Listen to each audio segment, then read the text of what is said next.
Welcome to T-Bone's Best of Roanoke show. Music, comedy, and conversation featuring HB. Wow. The Honey Badger. Honey Badger don't care. Now, on with the show.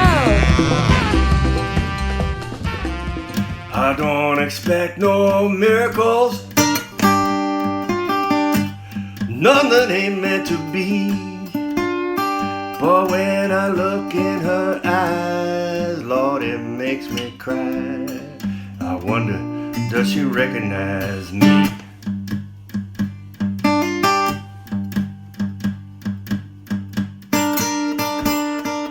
This is Radio Free Roanoke, and this is T-Bone's Best of Roanoke show, episode 150. HB, congratulations, you made it. Yes. 150. We made it, yeah. And here we are. And guess who this is right here with us? Mike Franke, local singer-songwriter. How's it going, my friend? It's going fantastic on this beautiful, lovely spring day, right? On 30 degrees and raining. Yeah. Lovely, lovely, lovely. And we're right here at Sweet Donkey Coffee House. Mike and I are having vanilla lattes, right? That's right. And Honey Badger's having straight up black coffee as usual. Straight up. Yeah. So you ready to roll? I'm ready. All right, let's get at it. Yeah. Let's get the tough questions out of the way first, Mike. Sure. Where Never were been you? arrested. No. We'll get to that. Where were you born and raised, sir? We're What's gonna the go there. background? That is What's the background on This Mike is a Franke? tough question. I was born in Brooklyn, New York, but I only lived there a little while. Then we moved to Long Island when I was a little kid, and then we moved to Winchester, which was and I was there in grade school. Wow. Winchester, Virginia. Okay. Right. Yeah. Okay. And then I went to high school in Wisconsin for 3 years, and then I went to college out in the Midwest, and then I moved out to California. So you went from no sleep till Brooklyn to Patsy Cline. There you go. That's right. That's right. And then kind of come, and then I made my way back. I was in the software industry and everything for a number of years, and my wife and I I give you the long version of why we ended up moving back east, but the short version is we were tired of the rat race, and we wanted to get back east, closer to home. My wife's from New Jersey, so we picked Asheville, North Carolina, off the map because we'd heard so many great things about it, and we didn't quite make it to Asheville. We made it to Spartanburg, South Carolina, because that's where the job came up for me as a teacher. I told you about being a teacher. So I taught high school there for 4 years, and then finally, after 4 years, I realized that, I do love teaching. I love teaching, but I like working with peers, which you don't do as a teacher. You're always the smartest guy in the room. That's not my favorite way to be, and I like making money. So I got back into software and I've been working for GE ever since, and here in Salem. So how long have you been in Roanoke, Salem? 15 years. 15 years, yeah. And that's when I first moved here, that's when I got into that's when I got serious about songwriting. I was going to ask you. Yeah. Is there any state, Mike, you have not been to? Yeah, there's lots of states I haven't been in. What about West Virginia? Oh, I love West Virginia. It's beautiful good. there, yeah. Good. I'm glad to hear that. That's where I'm from. That's a plus. All right. Yeah, that's a plus. This is getting off to a good start, HB. All right, now on your website you list yourself as a blues-infused Americana type musician, That's right. Solo acoustic guitar. Right. So if someone came to see you right here at the Sweet Donkey Coffee House, what should they expect? Well, a mix of, I guess a set that I'm doing would be mostly original material, probably about 3/4 original material. Depending on the crowd, I might mix in more covers. About at least half of what I do is sort of blues oriented, sort of has a kind of country blues feel to it. Most of my songs that I write are not necessarily blues oriented. They're more folky. They're more folk stuff, more story songs. Yeah, that's right. As a friend of mine said about your songs, more of a balladeer. Yeah, I guess perhaps. so. I guess that's true. Yeah, Right. yeah. There's a mix of. I write about a mix of things. You know, I have some funny songs. You know, my most requested song is called the Snot Song. So the Snot Song. The Snot Song. Yes. Yeah. So I've recently wrote another verse to that for COVID, of course. So I was ahead of my time on that song. Yeah. And then you know I went in through a series, you know, a period of my life in the last 5 years or so where I lost some people, some loved ones, not to COVID or anything, just through old age and that sort of thing. So that was the subject matter of all my songwriting. I want to touch on that for a second, Mike. Sure. I heard you. We'll get to this first, but Guitars Under the Stars. Mm-hmm. I heard you there first on Mill Mountain. Right, with Bob Schmucker and the crew. Bob Schmucker. So tell us, for people who don't know about that whole thing, how many times have you played there? And tell us a little bit give a good overview. You know, I haven't actually done it that often. I've done it maybe a handful of times. But Bob and he brings his crew up there. This is at Mill Mountain under the star and in the. Just on the grass, below the top overhang or overlook. Right, there's two overlooks. There's an upper one and a lower one. And just near the lower one is where this happens. And it's a group of handful of people that gather in a circle and just trade songs. And people, when the weather's nice, people that are walking around will pull up a chair and listen and so forth. And he takes donations for the 3rd Street Coffee House and so forth. But yeah.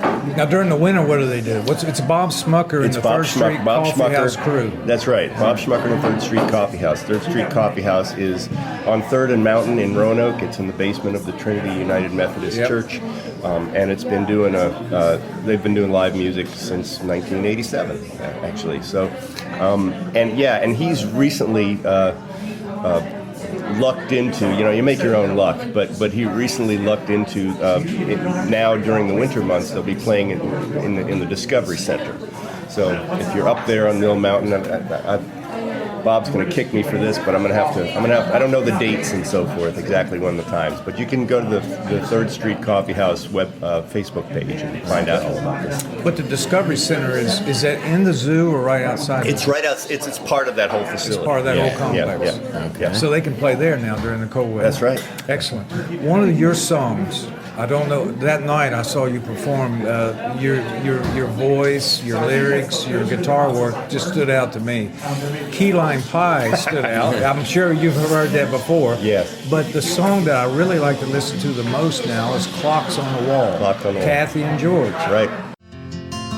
Their cuckoo collection played random selections from the pages of both of their lives. Every clock on the wall tells a story with its own individual chime. Wait a minute or 10, one'll come round again in its own individual time.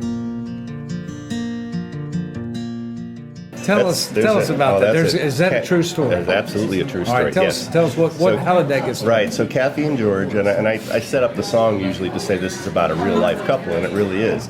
So Kathy and George, I'll say in past tense now because they both passed at this point. But Kathy lived on Long Island, and she's my wife's aunt, and we would go visit her all the time. And she and George lived in this little house. George was, a few years older than Kathy, and she was well into her 80s when we first started doing all this. And they lived in this little bitty house, and the song is about that they collected clocks. They each collected clocks, and they had clocks all over the walls. And of course, they were both kind of hard of hearing. That'll work. And they all the clocks chimed, and they didn't bother setting the time on them. So they chimed at different times? Just constant. It was constant chimes. There was one or two that they knew was correct, so that's what the ones they paid attention to. Those are special. But the rest of the time, the clocks would just go off randomly, and they were all kinds of chimes, bells and whistles and birds and everything else. So, but that's what the song's about, and how they, they're kind of love story. That's what it's about. Isn't that cool? It's a very touching song, and it just makes you think. And I think you added a lyric or two after they did pass away. I did. I added another verse. Thanks for remembering that. I hardly ever sing that. I can't. I'd have to look it up again. But yeah. What's available on YouTube? But anyway, that's my favorite song. You got so many good ones, but that's my favorite. So you write most of your songs. How hard is it to write a song? How long is it, or is that just hard to say? It's hard to say. It's different for everybody. In our songwriters group, everybody does it differently. For me, it's a matter of sitting down with the guitar and having words and lyrics come together at the same time. Usually at the same time. There's guys in our group that do it they write the music first. There's guys that start with lyrics only, and then for me it all kind of comes together. In fact, a lot of times when I'm writing a song, for me, the rhythm of the words, the pacing of the words, and the way the words sound is really important to me. So I end up, I may have an idea for the song. That's probably what got me to sit down with the guitar and start writing. But I'll scat lyrics a lot of times, and I'll fill in little bits and pieces, and then I'll chase rhymes, and that's what it takes me. I may have the guts of a song written in a better part of a day, but I obsess over the lyrics for the next few weeks, and that's all I play when I'm at home. So one of the lyrics I like from Clocks on the Wall, and tell me if Kathy really did this. Did she put orange juice on her yes, cornflakes? Takes coffee with juice. Yes, she did. Orange juice on the cornflakes. Yes, because she was lactose intolerant, so she used orange juice. That's right. Okay. And then you mentioned the Songwriters, Southwest Virginia Songwriting Association. Right. SVSA, Southwest Virginia Songwriters Association. Tell us about that, because you've been president and you're now vice president, right? Yeah, that's Tell right. us about that. Yeah. Well, they've been around for a long time. I don't actually know when the founding of it was, but it was a long time. They used to meet at the 3rd Street Coffee House, so there's a symbiotic relationship between the Coffee House and the Songwriters Association. And we now meet in the Jefferson Center once a month, and basically sit around in a circle and trade songs. People bring their lyrics sheets and either a recording or they play it live, and we spend 10 minutes on a song and critique songs for each other. So that's the guts of it. So you might share a line with somebody that might have some music. Well, that doesn't usually. That's more of a collaboration. Okay. That doesn't usually happen in the meeting. The meeting is usually you bring a piece of a song.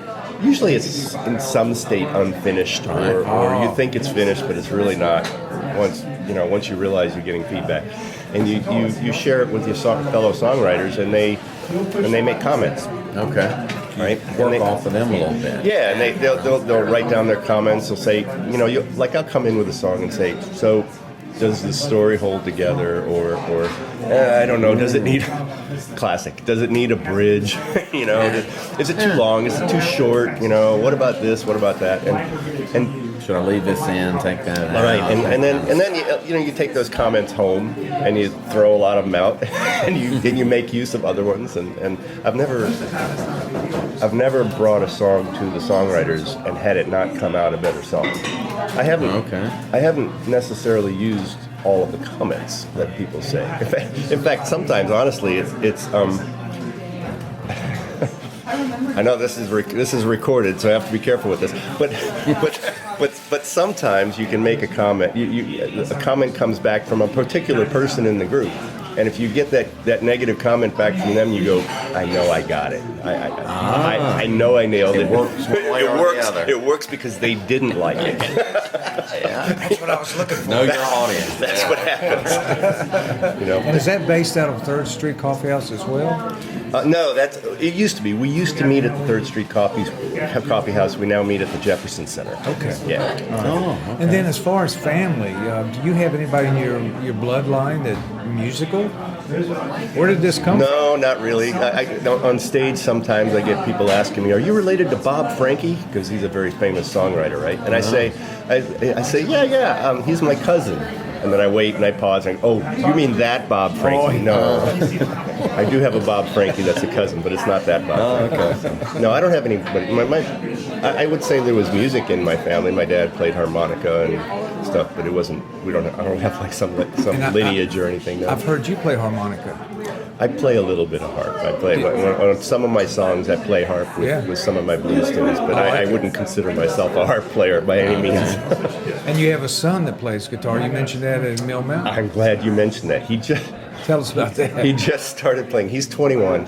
I think he basically, we forced him through piano lessons throughout his childhood, and he kind of picked up a guitar every once in a while. But about a year and a half, when his girlfriend dumped him, that started his songwriting career. So he's very prolific. He's been writing all kinds of songs. He must write a song a week or at least, and he's been posting on Instagram. So Tucker Franke is his name, and he's putting himself out there in ways that I never would have had the courage to do that he's doing now. So, have you ever opened for Tucker? Yes. Yes. He had a gig at the Hotel Madison in Harrisonburg, which, by the way, this is an example. He took the gig.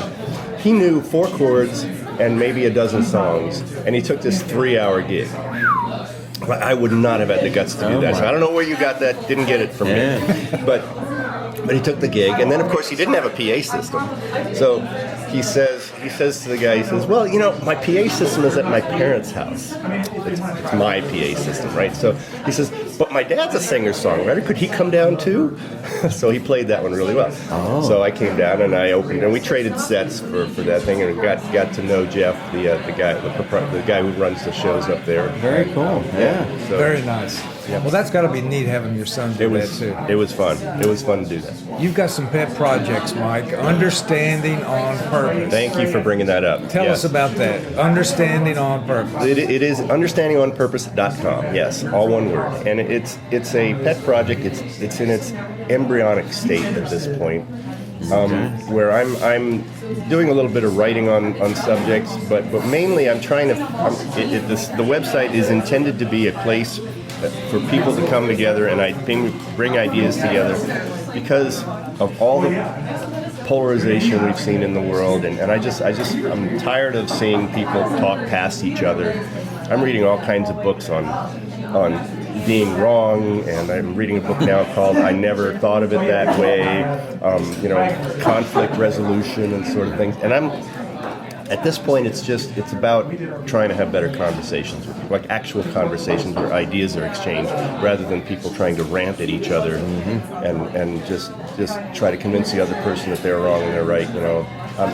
Let me see if I've got this phrase right, because you mentioned it. It's logically impossible to disagree with someone you don't understand. Correct. How do you know what you're disagreeing with if you can't understand them? And how do you know that you understand what they're saying if you can't voice what they just said to you to their satisfaction? And I don't see how, and people don't get that. Right. And I'd like to keep pounding on that and just have people get together and have better conversations. I hit 2 friends up just recently from 2 different parts of my life. A guy I do Aikido with, which is a martial art, and a guy that I used to do project management with, that I don't work with anymore. I like both these guys, and they both have very interesting relationships with conflict. So one of my first podcast episodes, if you will, on that website is going to be just a conversation with those 2 guys about conversations. So that's the kind of thing I want to put on the website. Oh, okay. And it's understandingonpurpose.com. Correct. All one word. All one word. Yep. All right. Boom, yep. boom, boom. Yep. All right. Any other pet projects you got going on? I'm writing. I just finished the first draft of my book, which is called The Reluctant Project Manager. At least that's the current. That's the working title. Yeah. That's the working title. It's in draft form, and I'm giving it to friends to read, and I'm working on a novel, a fantasy novel. So. He doesn't quit, HB. He doesn't quit. All right, busy man. I got to tell you this too, as we're getting ready to wrap up. Mm-hmm. There's another lyric. I can't remember the name of the song, Mike, but I think it's essentially where I think the concept is your wife comes home or somebody comes home and they've had a rough day and they want to talk to you about it. And your line, which I like, is, I'll validate your feelings Until the game comes on. That's called communication blues. Yes, that's right. Yeah, you know, when I sing that song and I sing that line and I look around at the audience and I'll see couples and they'll be doing this to each other. You know, they'll be elbowing each other and then I realize, okay, they're listening and they got that. You know? Yeah, that's called. It is a great line. And that communication blues and clocks on the wall, by the way, are both on my album that I did 10 years ago. So. And all the music on today's episode is performed and written by you. Correct. So very nice. All right. And then if people want to see you, where have you played before? Do you have anything? Yeah. I'll be playing at the 3rd Street Coffee House on January 27th with my son opening for me. Tucker. That's right. Yeah, Tucker's going to be there. And then I play at breweries and wineries in the area when the weather's nice and the wineries. Okay. You know? So yeah. All right, we'll be on the lookout for you. And are there open mics? What's the music venue like it for somebody like you here in Roanoke? Is there opportunities out there? There are opportunities. You know, the open mic I've been trying to make it to actually is in Lynchburg. There's one called there's at the something beer house in on Wednesday nights in Lynchburg. That's a really good one. Oh, okay. There's the 3rd Street Coffee House used to do open mics. Yes, it did. And I think it was on Thursday nights or so forth. So you'll have to look for that on the website. Yeah. And there's other ones. There's one at 5 Points. There's other ones in the area too. So yeah, there's a lot of good music in the area. For a little town like Roanoke, there's some really good musicians, and there's a really there's a base for listening rooms kind of thing, because it's one thing to go to a brewery where you're kind of background noise as a musician, and another thing to go to 3rd Street where it's a listening room and you are there for the performance. We get all kind. We've got some people coming through 3rd Street. Bob has done some. I'm helping Bob with the booking the acts there now. But we've got some people coming through 3rd Street that have been really amazing people. Grace Pettis just came through, and Scott Cook has just come through, and then we had some really top-notch performers. And do you still do sound down there? I still run sound every once in a while. I'm not the only one though. Yeah. If 3rd Street was a tree for local musical talent, there'd be lots of branches on there. Oh man, yeah. You'd be one of them. I'd be one of them. Yeah. Yep. Yeah. Well done. Is there anything else we forgot that you want to bring up? No, thanks so much for doing this. I really appreciate it. Well, thank you, Mike. So what you're saying, Mike, is let's get down to the business of drinking this latte. That's right. I'm about half done here. All right, my man. Thank you. Thank very you, much. Mike. Thanks. Go get him, Thanks so much. Tucker. Yes, All right. sir. Sell what's on the truck, my love, sell what's on the truck. 'Cause I don't want what you are not, just sell what's on the truck.